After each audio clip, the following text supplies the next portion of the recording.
The snow was already winning that night. It erased footprints, swallowed sound, and turned a lonely gas station into the last fragile island of light in a frozen world.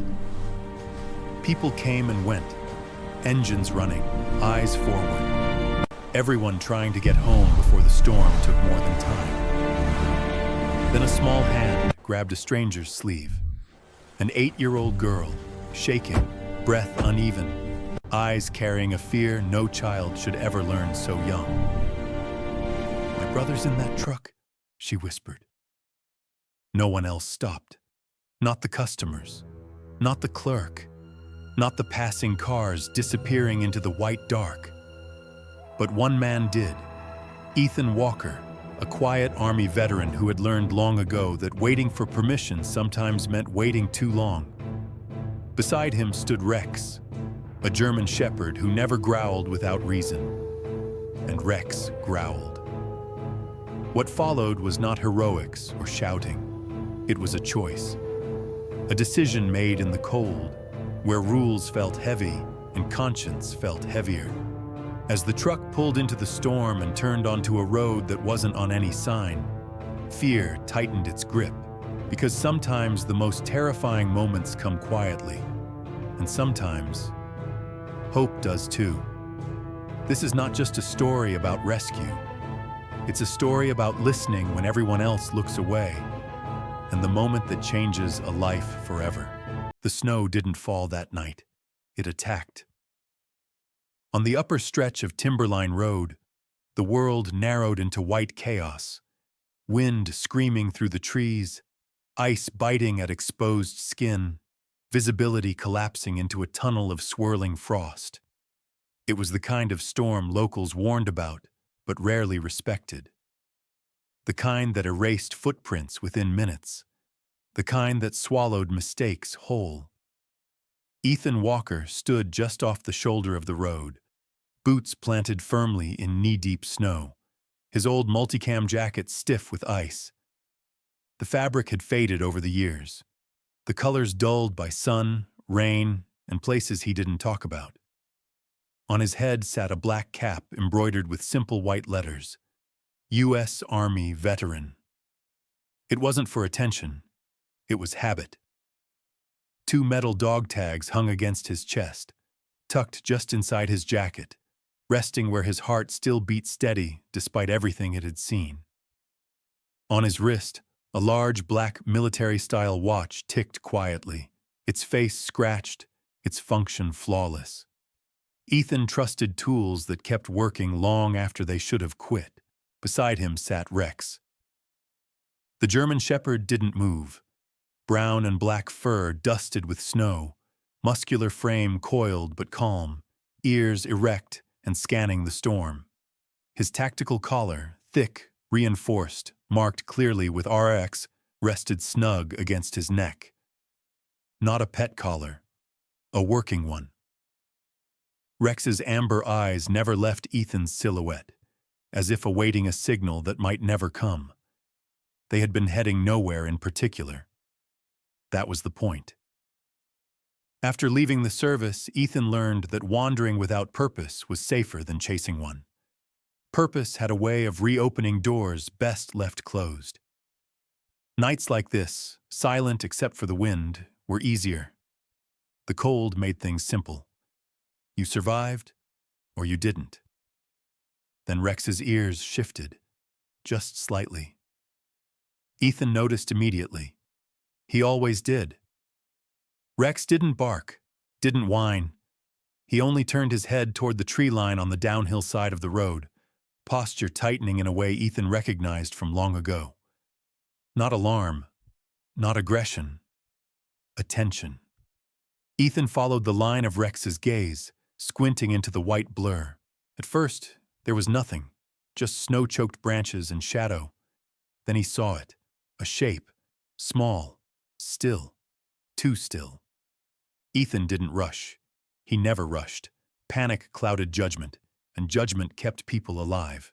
He raised one gloved hand. Not a command, just a quiet signal.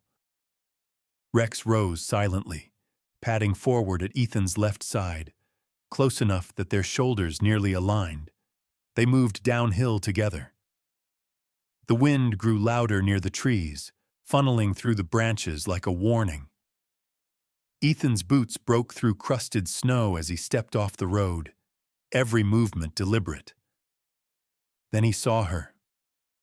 A girl. She couldn't have been more than 8 or 9 years old. She stood near the base of a pine, arms wrapped tightly around herself.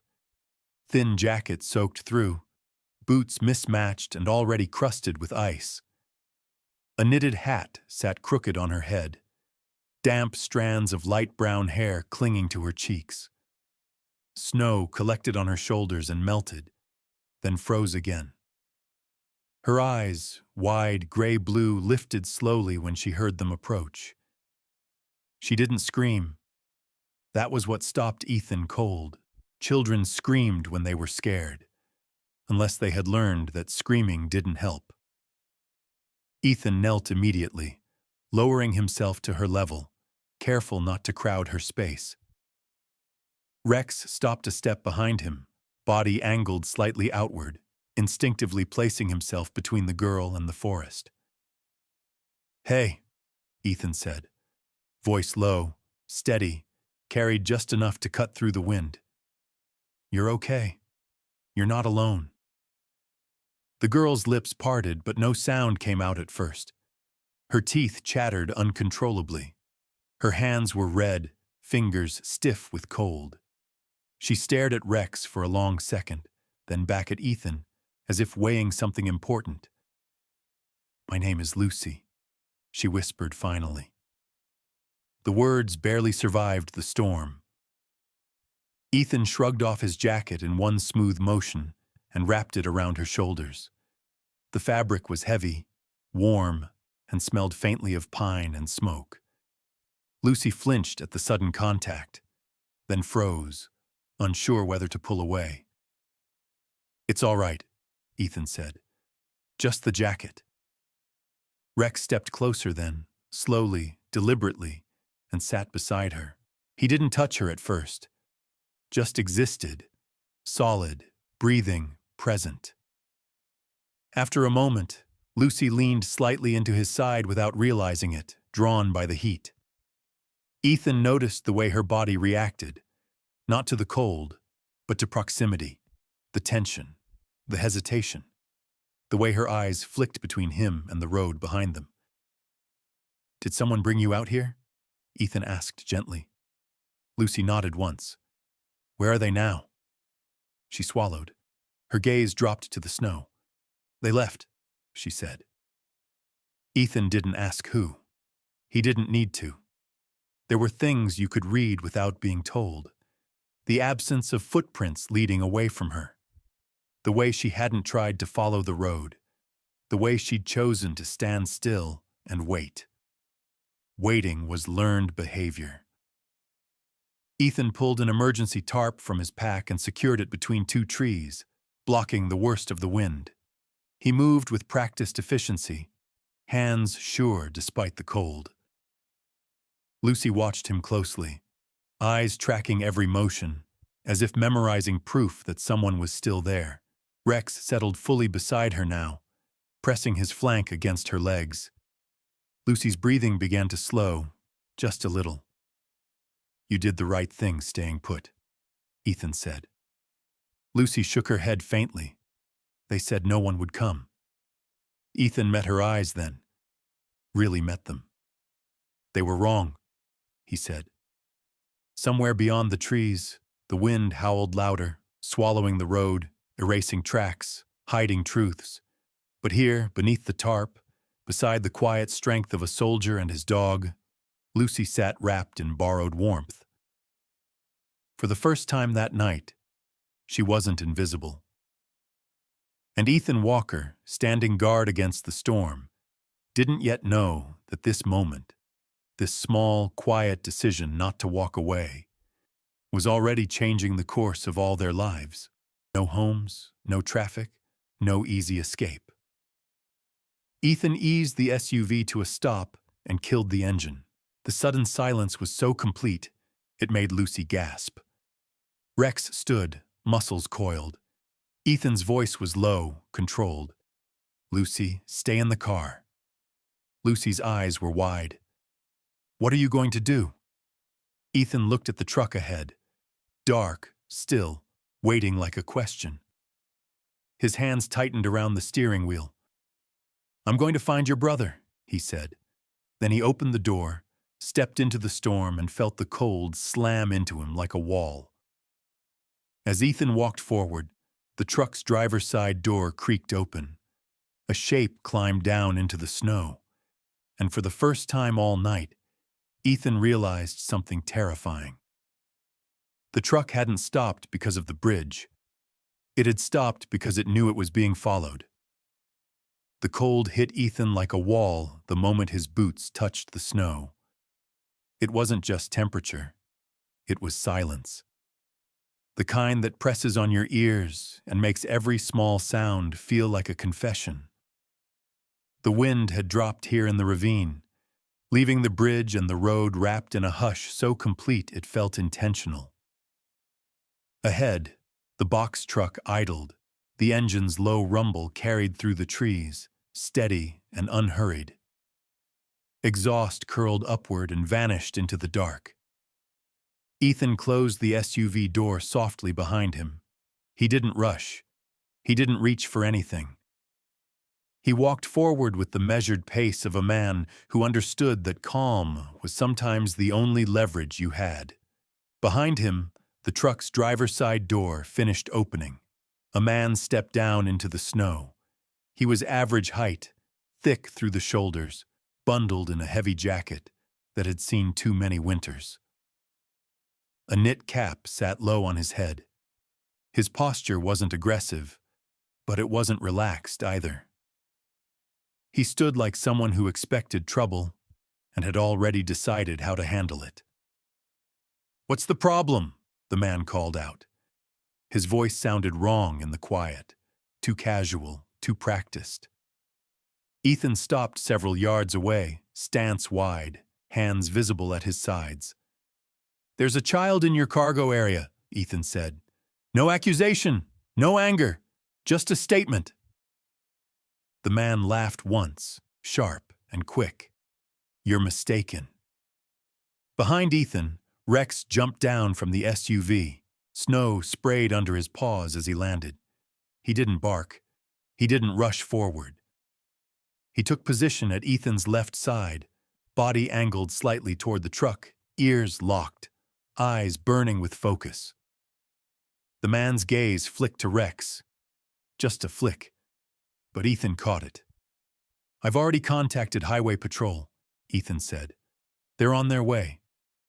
That wasn't entirely true, but it didn't have to be. The man shifted his weight. "Then you should wait for them." "That's what I'm doing," Ethan replied. Rex growled, low, controlled, a vibration more than a sound. Ethan felt it through his boots. The man's jaw tightened. "Call your dog off." Ethan didn't look at Rex. "He's reading the situation," he said. "Same as I am." Snow fell between them, thick flakes catching in the truck's headlights and vanishing as they hit the ground. Time stretched, thin and brittle. From behind Ethan, a small voice broke. "Please." Lucy. Ethan didn't turn. He'd told her to stay in the car, but he understood why she couldn't stay quiet now. Fear had a way of climbing out of your chest when it reached a certain point. "My brother is scared," Lucy said. Her voice shook, but it didn't break. "He doesn't like tight spaces." The man's shoulders stiffened. Rex reacted instantly. He surged forward, not toward the man, but past him, running straight to the rear of the truck. His claws scraped against metal as he circled once, then stopped abruptly at the lower corner of the cargo door, and barked, sharp, repeated, focused, not panic, a call-out.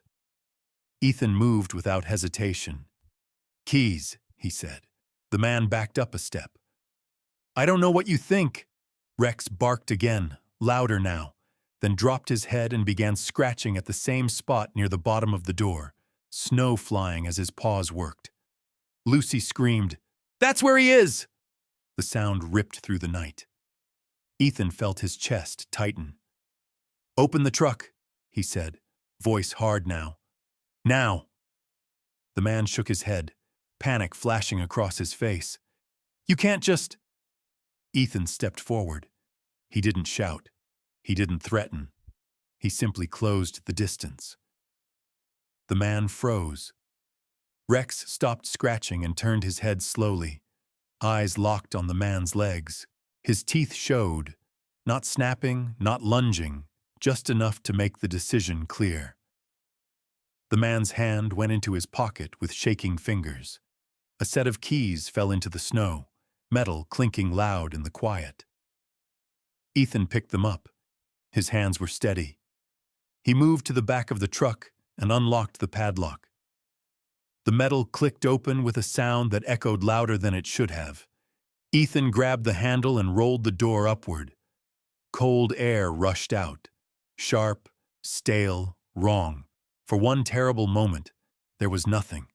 No sound. No movement. Lucy made a sound behind him that wasn't a word. Ethan climbed into the cargo area. His boots hit cold metal. The inside smelled of oil and old fabric. His breath fogged instantly. "Rex," he said. Rex jumped in after him without hesitation. The dog moved straight to the spot he'd marked, barking again, then nudging a pile of folded tarps shoved against the wall. Ethan dropped to his knees and tore them aside. There, curled tight against the metal floor, was a small body. Too still. Ethan's heart slammed. He reached out and touched the boy's shoulder. Cold. "Hey," Ethan said softly. "I've got you." For a fraction of a second, nothing happened. Then the boy's chest rose, just barely. Ethan let out a breath he hadn't realized he was holding. He scooped the boy up carefully, wrapping him in his jacket, pressing him against his chest to shield him from the wind. Rex pressed close, his body heat immediate and solid. Lucy's sobs echoed from the SUV. Sirens wailed in the distance, still far, but real. Ethan stepped back out into the snow, carrying the boy like something fragile and irreplaceable. The man from the truck stood frozen near the cab, hands raised now. The fight drained out of him. Ethan didn't look at him. He looked at Lucy.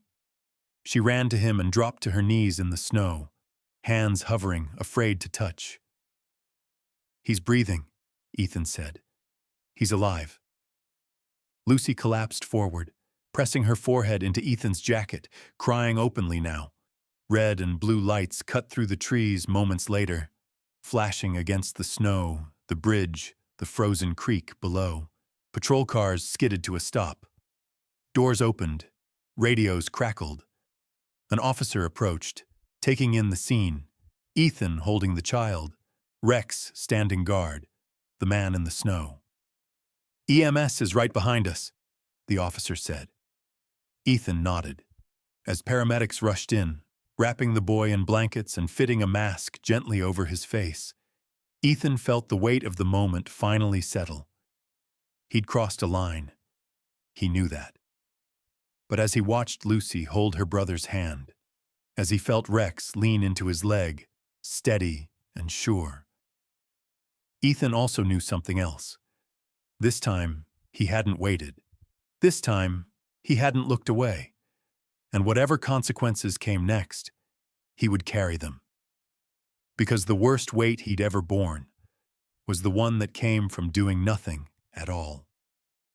By the time the sirens faded into the trees, the bridge felt exposed, not dangerous anymore, just visible. Red and blue reflections still pulsed across the snow as officers moved with careful efficiency. The boy was gone in the ambulance. Lucy rode with him. What remained was the part no one filmed. The accounting. Ethan stood near the open cargo door, hands empty, shoulders squared. Rex sat at heel, eyes up, posture flawless. The truck's engine had been shut down.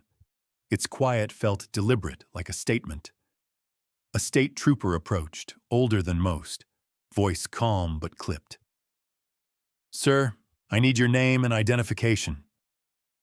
Ethan handed over his license without comment.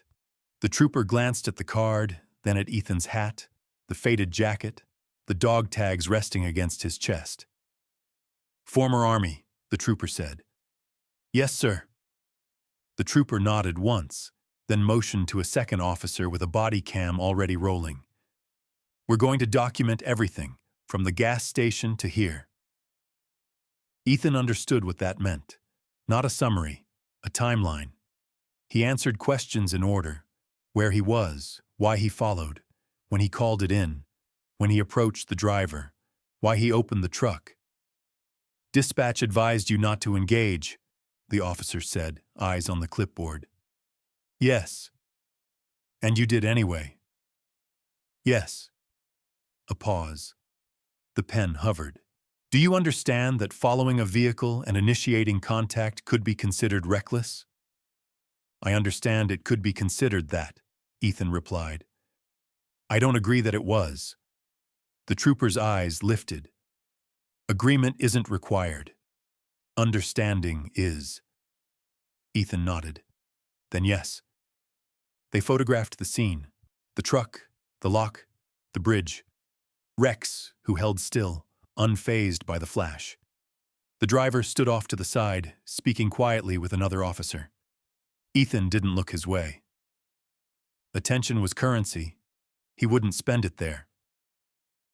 "Sir," the trooper said again, lowering his voice. "I'm not placing you under arrest tonight, but this will be reviewed. Prosecutors will decide whether your actions crossed into unlawful detention or endangerment." Ethan felt the words settle like snow, soft at first, heavy with time. "I understand. You may be contacted, you may be subpoenaed, you may be criticized publicly." Ethan met his gaze. "I understand." The trooper studied him for a long moment, then sighed. Most people would have turned around. Ethan said nothing. The drive to the hospital was quiet. Rex lay in the back, head up, eyes open. Ethan replayed the questions, not the answers, the implications. He'd stepped across a line that existed to protect everyone, including him. He'd done it knowingly. At intake, the fluorescent lights felt harsher than the storm. A nurse took Lucy aside. Another asked Ethan to wait. A uniformed officer appeared again. Different face, same clipboard. "We'll need your statement here as well," the officer said, "and contact information." Ethan gave it. He watched as words became records, records became files. A doctor finally emerged. "The child is stable," she said. "You got him here in time." Relief flared, then dimmed under the weight of what came next. The officer didn't leave. He waited until the doctor was gone. "Sir," he said, "there's already chatter." "Chatter," Ethan repeated. "Calls, tips. Someone at the gas station recognized your dog. Someone filmed part of the stop from the road. It's on social media." Ethan's jaw tightened. He imagined captions without context, clips without the beginning, judgment without responsibility. "Public opinion moves faster than facts," the officer continued. "You should be prepared." Prepared for what? For strangers calling him a hero or a vigilante. For praise that simplified and criticism that sharpened. For employers who paused at his name. For landlords who reconsidered. For friends he didn't have to stop calling. Lucy found him later, wrapped in a blanket, eyes red but steady. "They said he's sleeping," she whispered. "That's good," Ethan said. She hesitated. "They asked me questions. About you." Ethan nodded. "That's okay." "They said you might get in trouble." Ethan considered the truth and chose it. I might. Lucy swallowed. Because of us? Ethan crouched to her level. Because of me. She shook her head. You didn't have to. I did, he said softly. A hospital administrator arrived, polite, measured, distant.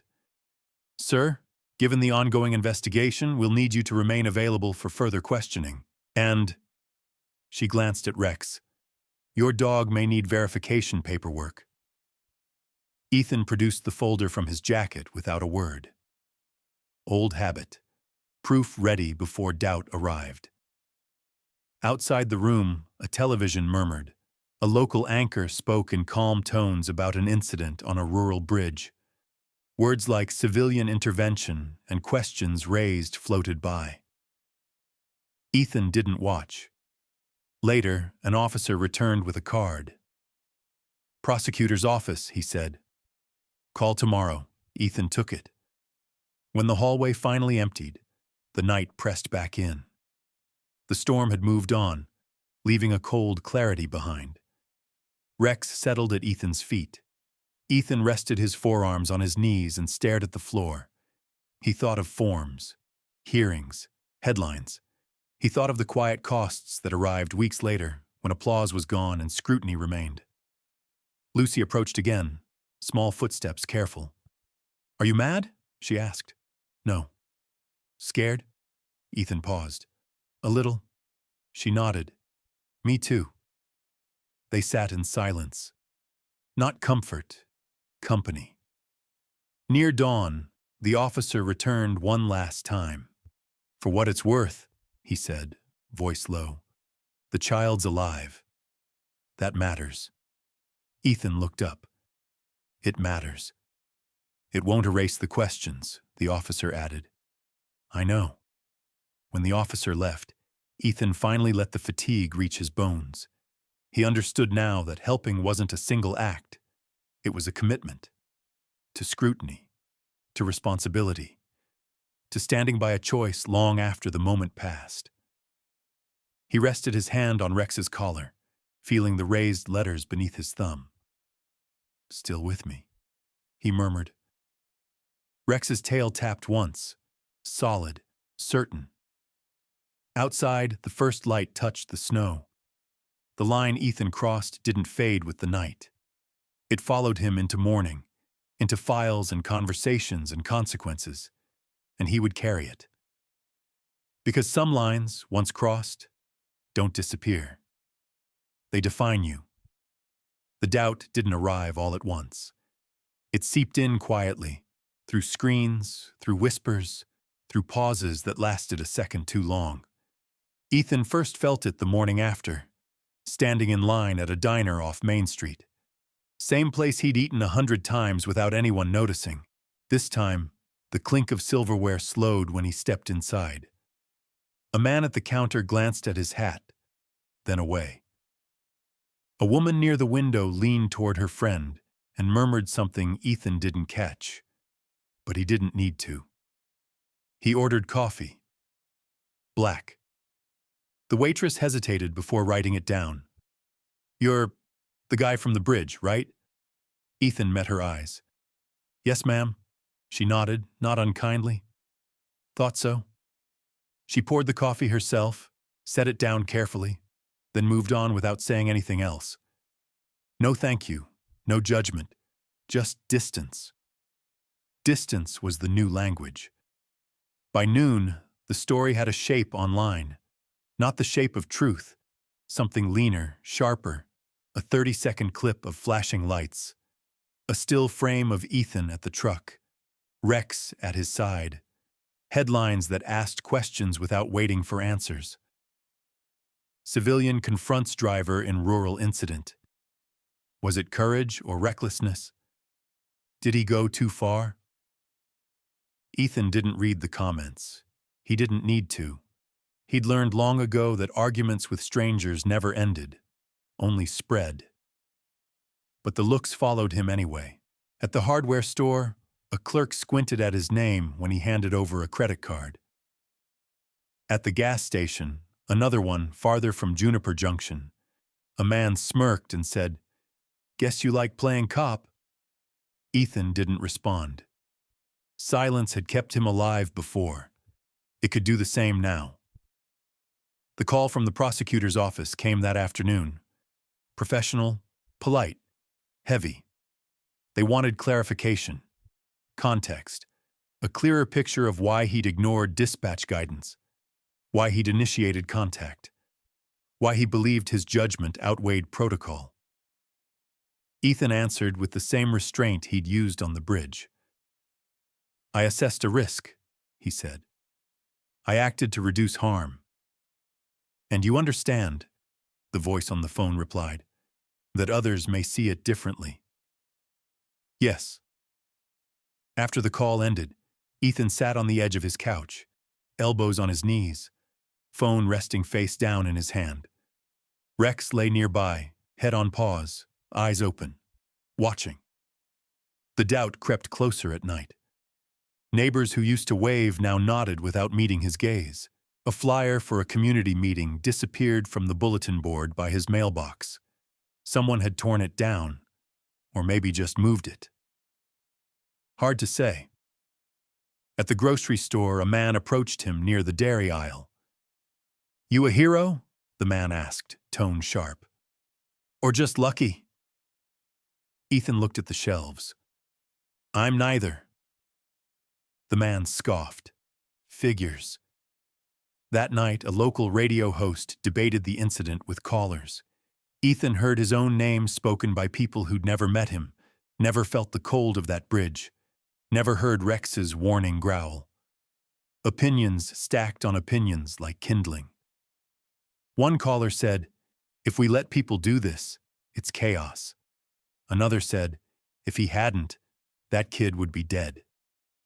Ethan turned the radio off. Lucy called from the hospital 2 days later.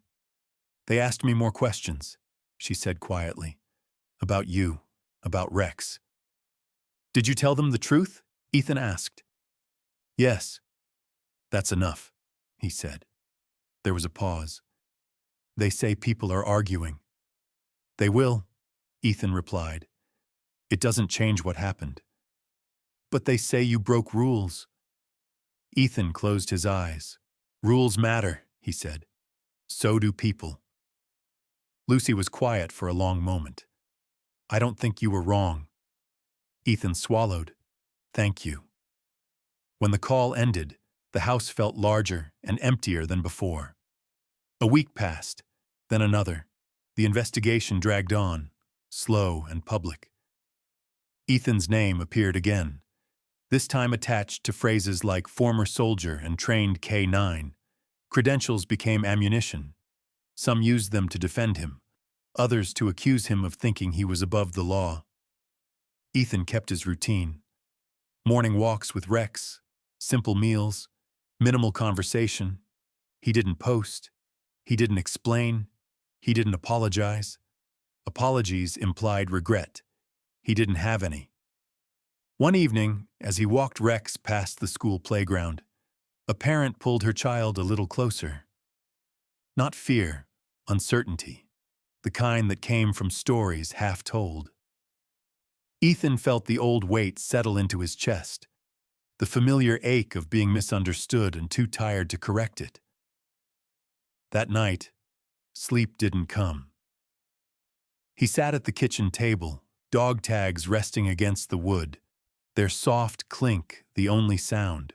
He thought of lines again, legal ones, moral ones, invisible ones drawn by people who'd never stood where he stood. He thought of the bridge. He thought of Lucy's hands shaking in Rex's fur. And he asked himself the question everyone else was asking him now. Would I do it again? Rex lifted his head, ears forward, as if he'd heard the thought. Ethan reached down and rested his hand on the tactical collar. Felt the raised letters, familiar, solid. Yes, he said aloud. The word didn't feel defiant. It felt settled. The doubt didn't vanish after that. It never would.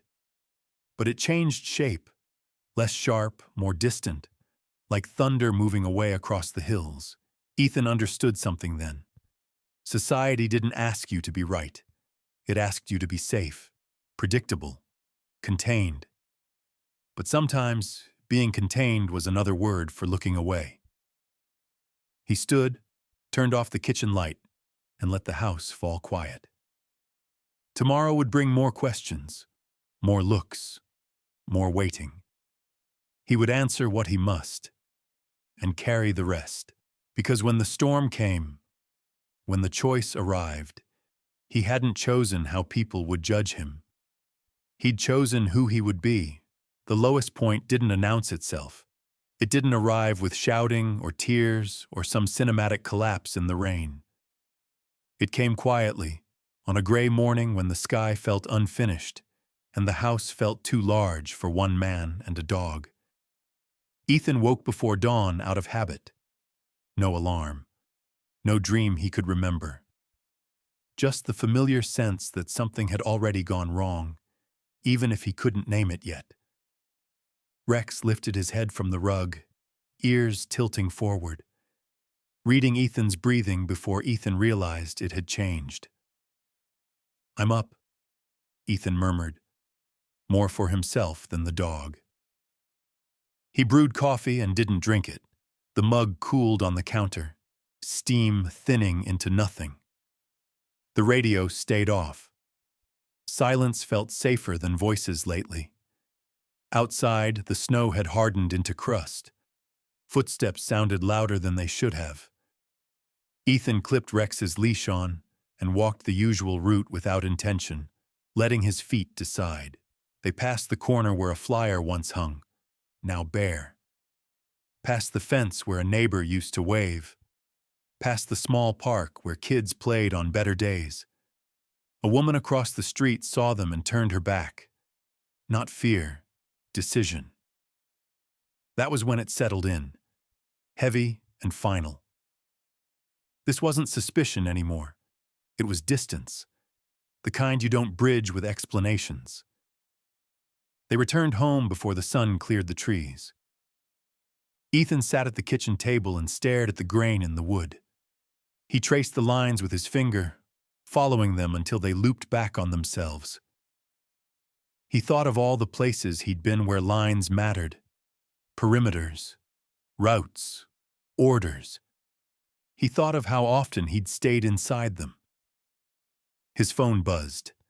A message from the prosecutor's office requesting availability for a follow-up. Neutral language. No timeline.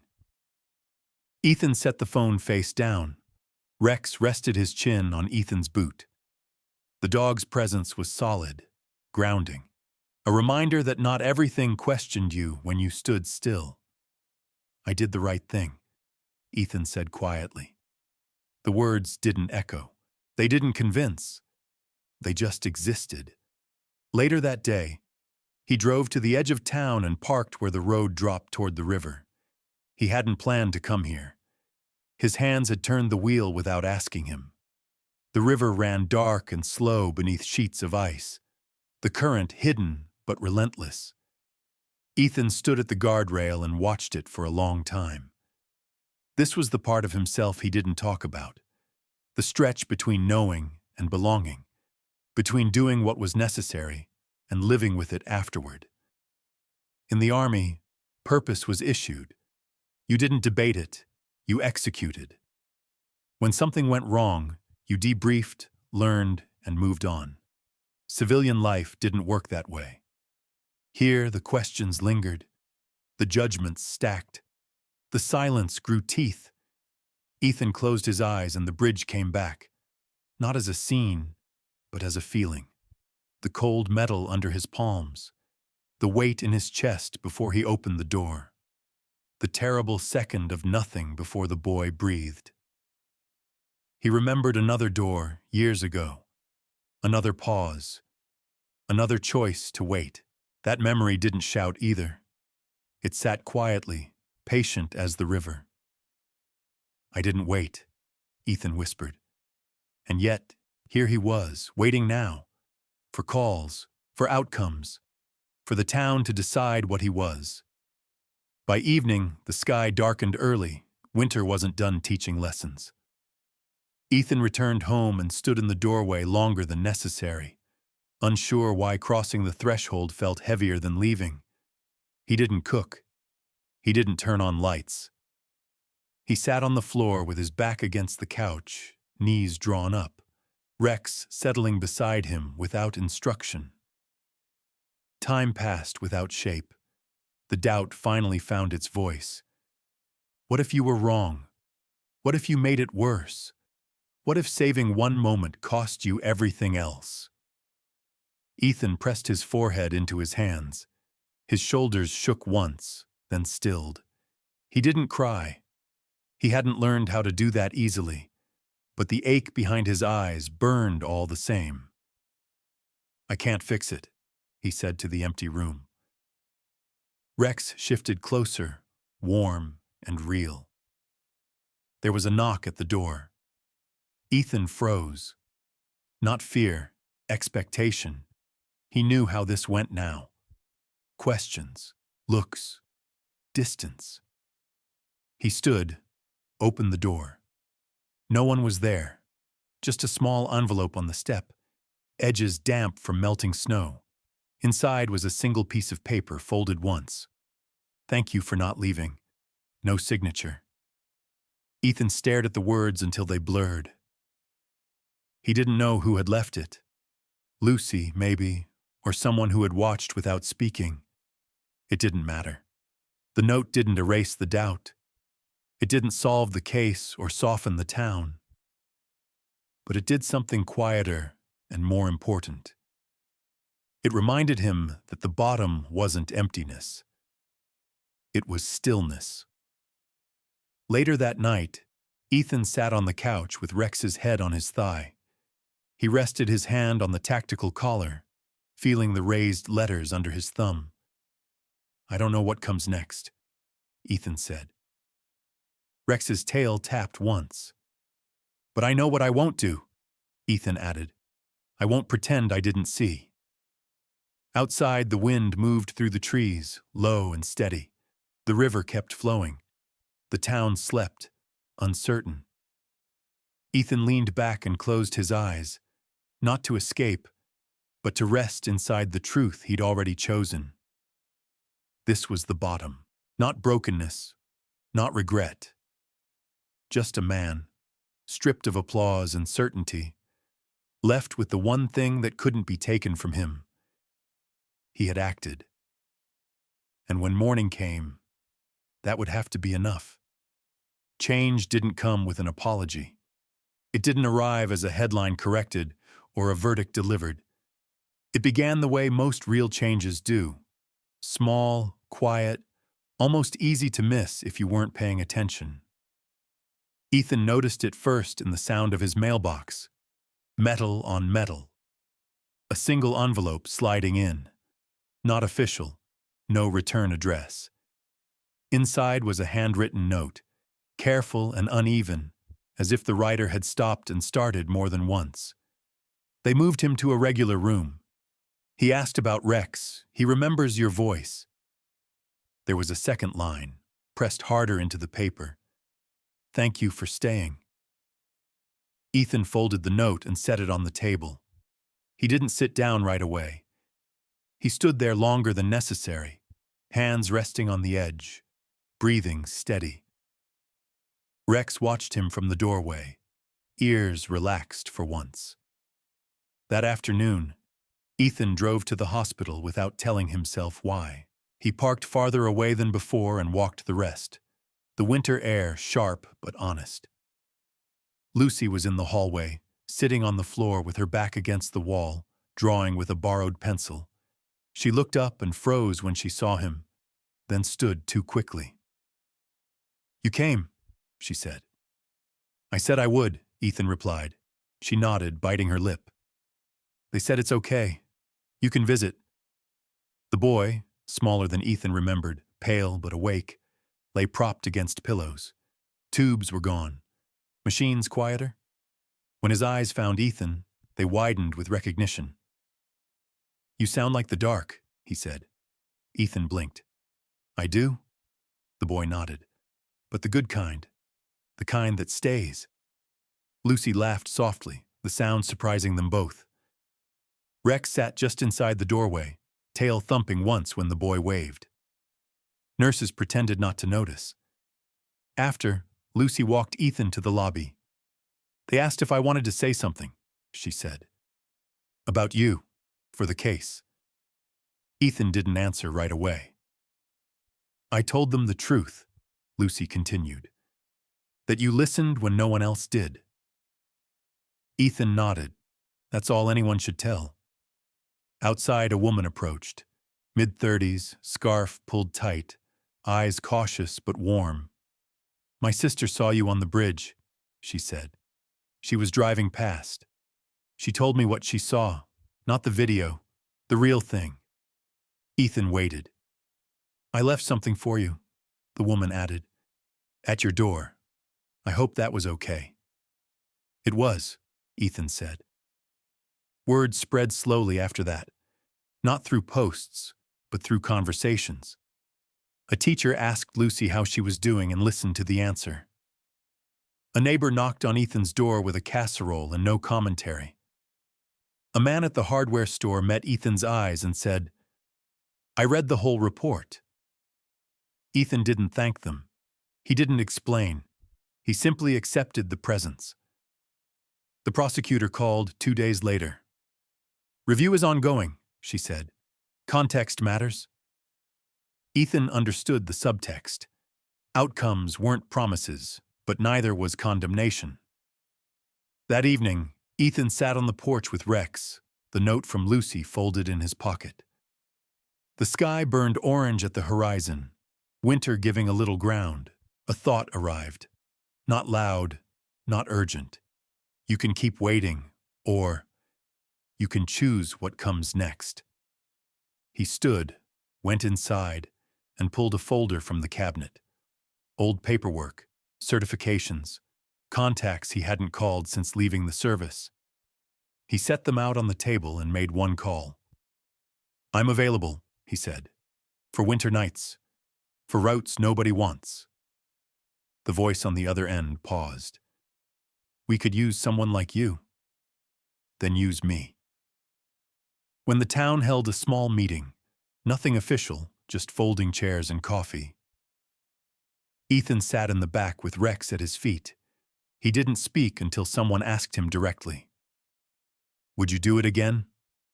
A man asked, not accusing, curious. Ethan considered the room. Lucy, standing near the door. A nurse, a trucker, neighbors who had learned the weight of looking away. Yes, Ethan said, but I'd rather we didn't need to. Silence followed, then a nod, then another. Later, Lucy caught up to him outside. They said I could stay with my aunt, she said. Just for a while? Ethan smiled. That's good. She hesitated. Will you still come by? Ethan looked at Rex, then back at her. If you want me to. She nodded, relief bright and sudden. The night cooled. The town didn't transform, not completely, but the circle, tight and wary, shifted just enough to let light through. Ethan walked home with Rex, boots steady on the path. He wasn't cleared. He wasn't celebrated. He was something quieter and stronger. He had chosen what came next, and this time, the road didn't feel empty. Belonging didn't arrive all at once. It didn't knock on the door with certainty or hand Ethan a map that said you're home. It showed up in fragments, in routines that began to stick, in names that stopped being careful around him, in mornings that didn't feel like a test. Winter loosened its grip the way it always did in Bridger Falls, slowly, reluctantly, as if the land needed to be convinced. Snow retreated from the shoulders of the road in uneven patches. The river ran louder, impatient. The town breathed again. Ethan found himself breathing with it. He took the early routes now, volunteer nights with a small outreach group that checked on the outskirts when temperatures dropped without warning. It wasn't heroic work. It was methodical. Lists, Thermoses, spare blankets, quiet knocks on doors that didn't always open. Rex rode beside him, collar snug, posture relaxed but ready. Kids recognized the dog before they recognized the man. They waved. Sometimes they asked to pet him. Sometimes they just smiled and moved closer, the way people do when they feel safe. Ethan learned their names. Lucy moved in with her aunt just outside town. School mornings replaced hospital corridors. Homework replaced waiting rooms. She still kept her coat zipped too high and her backpack too tight, but she laughed more easily now. The sound carried. Some afternoons, she waited on the steps when Ethan drove by with Rex. "You coming tomorrow?" she'd ask. "If I'm on the route," he'd answer. She nodded, satisfied. That was enough. The case resolved without a headline. A letter arrived. Plain envelope, formal language. The review acknowledged context. Judgment. The outcome wasn't praise or condemnation. It was closure. The kind that didn't need an audience. Ethan folded the letter and put it away. He didn't frame it. He didn't celebrate. He slept better that night anyway. The town adjusted. Not everyone changed their mind. Not everyone needed to. Belonging, Ethan learned, wasn't consensus. It was continuity, the decision to show up again and again until absence felt wrong. One evening in late spring, the community center hosted a small gathering. No speeches, no microphones. Folding chairs, coffee that tasted burnt, a bulletin board covered in flyers. Ethan stood near the back with Rex at his heel. He hadn't planned to speak. He rarely did. A woman he recognized from the hospital approached him. "We're starting a safety program," she said. "Winter readiness, K-9 demonstrations. Would you consider helping?" Ethan glanced down at Rex, who looked back at him with calm expectation. "Yes," Ethan said. Later, someone asked him the same question they always did, just phrased more gently now. "Why did you stop that night?" Ethan thought of the gas station lights, the cold sleeve on his arm, the moment when waiting would have been easier. "Because I saw," he said, "and because I knew what it cost not to."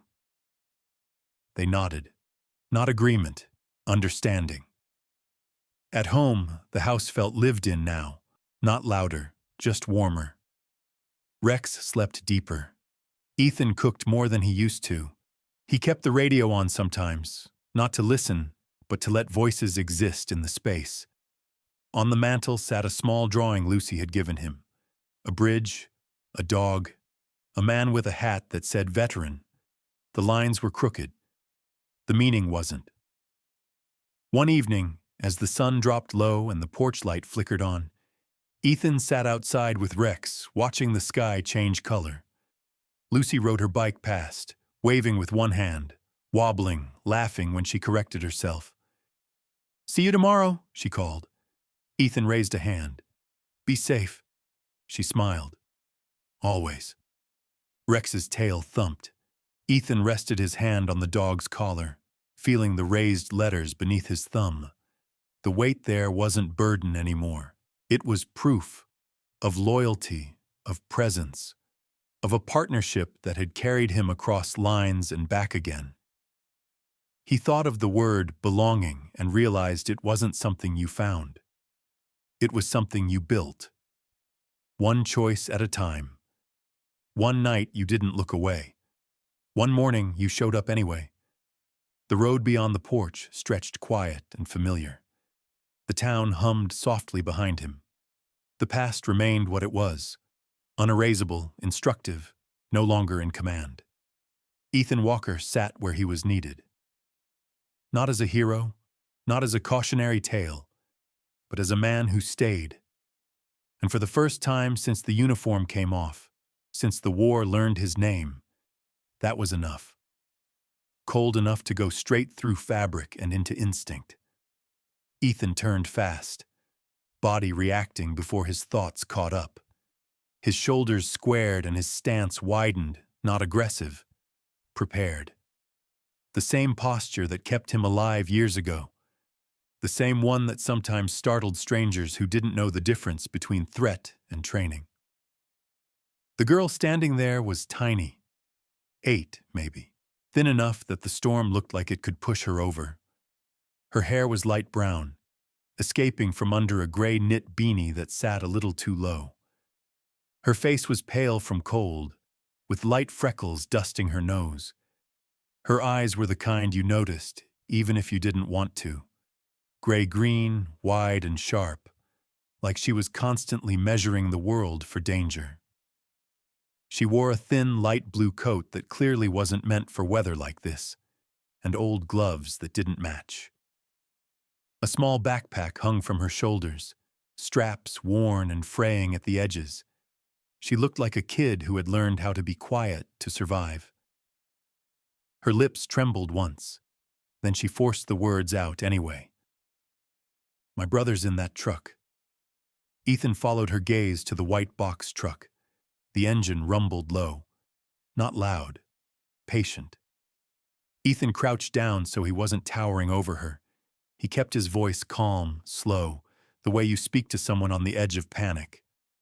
"What's your name?" "Lucy," she whispered. "Okay, Lucy." Ethan kept his eyes on hers. "Tell me what you mean." Lucy swallowed.